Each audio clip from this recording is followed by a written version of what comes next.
镜头来看国际，美国的食品药物管理局 FDA 今麦搁在批准莫德纳和辉瑞 BNT 的新冠疫苗加强剂，要来阻挡渐渐搁压起来疫情。专家就呼吁民众应该爱伫咧寒人进前赶紧去做加强剂，有风险的变种病毒。自热天结束到昨晚，美国新冠疫苗断线的人数一直增加。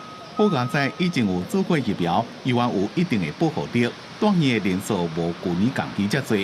不过专家讲，保护力会随着时间愈来愈减弱，再加上新型的变种病毒会当逃脱免疫，所以1年前的新冠疫苗需要做一寡调整。New vaccine is going to provide good protection against the variants, the XBB variants that we're seeing right now, that are driving the increase in cases we're seeing right now, and even this other new variant that there was some concern about.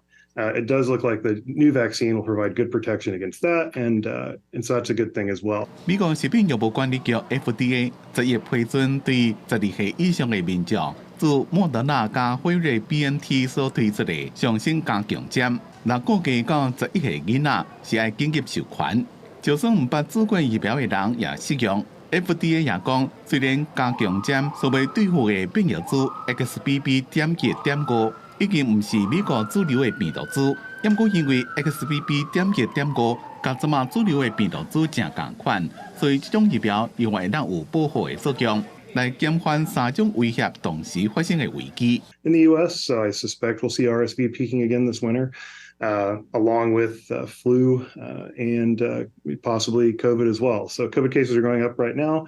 I imagine they will crest and come back down, but then by the middle of the winter, December, January, I would not be surprised if we see a slight increase in cases again. FDA 表示，新冠疫苗的成分可能需要每年做调整，就敢若是季节性流感疫苗。